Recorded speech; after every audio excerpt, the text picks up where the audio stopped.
BNP Paribas, partenaire des plus belles histoires de Roland-Garros, aux côtés des ramasseurs de balles depuis plus de 50 ans.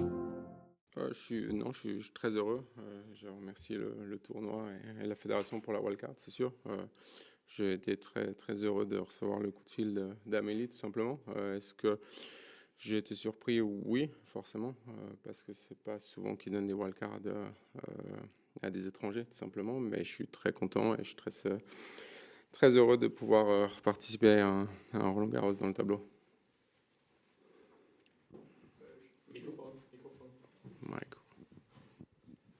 Bonjour Stan. Bonjour. Tu n'es pas vraiment un étranger quand tu es à Paris, tu es quasi chez toi ici. Une fois sur le terrain, oui, non, ça va. Mais non, mais c'est sûr que je me sens à la maison ici, c'est clair. C'est toujours un plaisir de revenir ici. L'ambiance a toujours été exceptionnelle ces dernières années, encore plus. Et on le voit là, les semaines d'entraînement, il y a beaucoup de monde. Donc, ouais, je suis très, très heureux de participer cette année. Bonjour Stan, je rebondis Bonjour. un peu sur la question de mon collègue. Tu as joué avec Aix-en-Provence, tu as gagné ici, tu vas peut-être jouer contre Hugo Humbert au deuxième tour. Ça fait quoi Qu'est-ce que tu en penses du public français? Bah, le public français, j'ai un très bon rapport avec, tout simplement. J'ai toujours eu énormément de soutien dans tous les tournois, tout au long de l'année. Il y a beaucoup de tournois en France, donc je suis chaque fois très bien soutenu. Une super ambiance, je me sens proche d'eux. On l'a vu aussi ces dernières années ici, encore plus. Donc c'est clair que forcément, je suis impatient de pouvoir jouer mon premier tour ici et j'espère sur un beau terrain avec du soutien. Une question sur Nadal, puisque ça sera la première fois sans lui. Est-ce que tu peux me dire en quoi jouer Nadal à Roland-Garros, c'était vraiment quelque chose de plus difficile qu'ailleurs sur le court central où il y avait beaucoup de recul et que ça aidait son jeu à se mettre en place encore plus? Bah, je pense que ces résultats parlent tout simplement pour lui. Je veux dire, pour moi, dans ma carrière, ça a été le challenge le plus difficile, c'est de jouer Rafa sur terre et encore plus à Roland-Garros dans les conditions ici où on sait à quel point c'est super compliqué. Je me rappelle là, forcément du dernier match qu'on a fait ici, c'était en finale en 2017, ça a été ultra compliqué. Il est tellement fort, tellement en confiance, il sait exactement ce qu'il doit faire sur terre.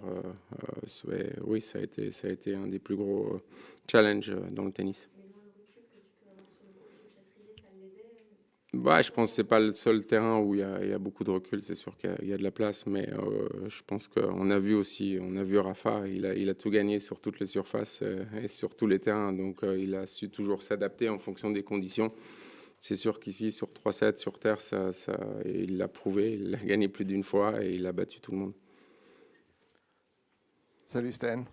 Salut. Il y a 10 ans, tu as gagné ici avec une immense finale contre Novak. Est-ce que tu penses à ça parfois et les shorts, tu les as toujours ou... Non, est-ce que j'en pense parfois? Oui, parce qu'on me le rappelle souvent, tout simplement. Après, j'ai toujours dit, je ne suis pas quelqu'un qui regarde trop dans le passé, surtout pas quand étant encore actif, tout simplement, parce que voilà, en tant qu'athlète, quand tu es encore dans ton sport, tu dois vivre dans le présent, tu dois vivre dans le moment. Et donc oui, forcément, comme ça fait 10 ans déjà, cette année, on m'en a beaucoup parlé, donc à ce moment-là, j'y pense. Mais sinon, c'est pas quelque chose que je prends avec moi tous les jours, ça c'est sûr. Et pour les shorts, j'en ai encore, j'en ai gardé précieusement.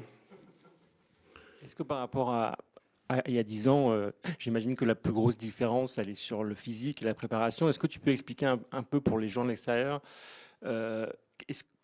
combien de temps en plus et quel effort supplémentaire ça te prend physiquement pour être prêt par rapport à il y a 10 ans?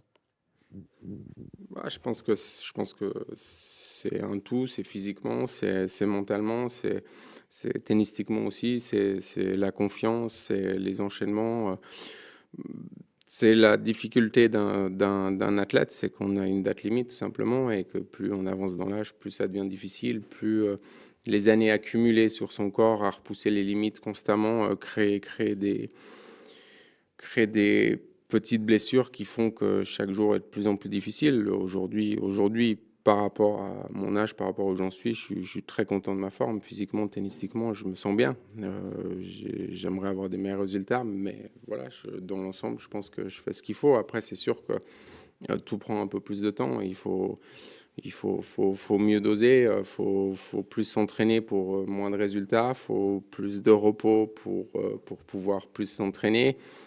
Donc oui, forcément, mais ça fait partie, on le sait d'avance tout simplement. Et encore une fois, je pense que aussi jouer à 40 ans, c'est pas la normalité non plus. Je suis conscient d'où j'en suis aujourd'hui, je suis conscient des difficultés que ça amène, mais d'un autre côté, c'est un beau challenge d'essayer d'être encore performant à cet âge-là.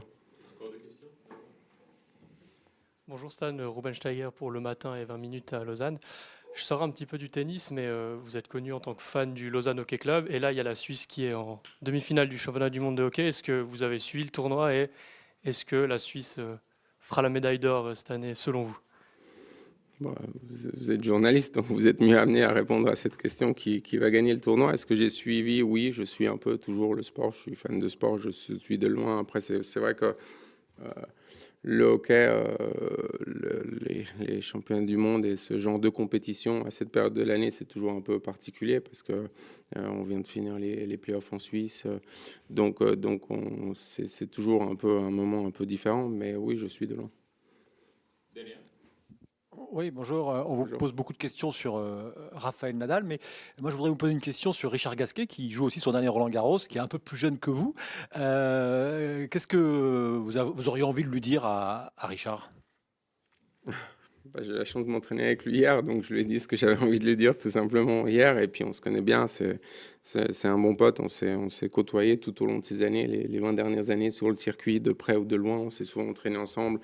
C'est une très bonne personne, c'est un grand champion, excellent joueur. Et si je devais lui dire quelque chose, c'est juste bravo pour sa carrière, tout simplement. Bravo pour tous les résultats qu'il a fait.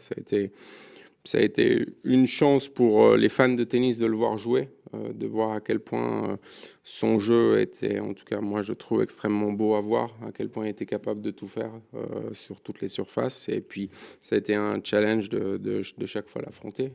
On s'est joué plus d'une fois. C'est allé dans les deux sens. Je pense qu'on a les deux des matchs qui nous ont marqués ou des défaites qui nous ont marqués. Je sais que quand je l'ai battu ici à Roland en 2013, ça a été une défaite qui a marqué. Et puis moi, il m'a battu en 2015 à Wimbledon. Et ça reste un de mes regrets. Donc ça va, on est un partout pour les matchs importants. Merci. On parle beaucoup des anciens. Je suis quand même frappé de voir à quelle vitesse on a basculé d'une génération à l'autre. Je trouve qu'il y a eu assez peu de temps entre l'arrêt de Roger Federer, l'arrêt de Nadal et la baisse de niveau de Novak Djokovic, qu'il admet lui-même. Et maintenant, Sinner, Alcaraz qui ont pris le pouvoir, je trouve que ça a basculé rapidement, alors que Djokovic a quand même 6 ans de moins que Federer et que encore en 2023, il gagnait quasi tout. On le voyait tenir encore plusieurs années. Comment tu analyses ça?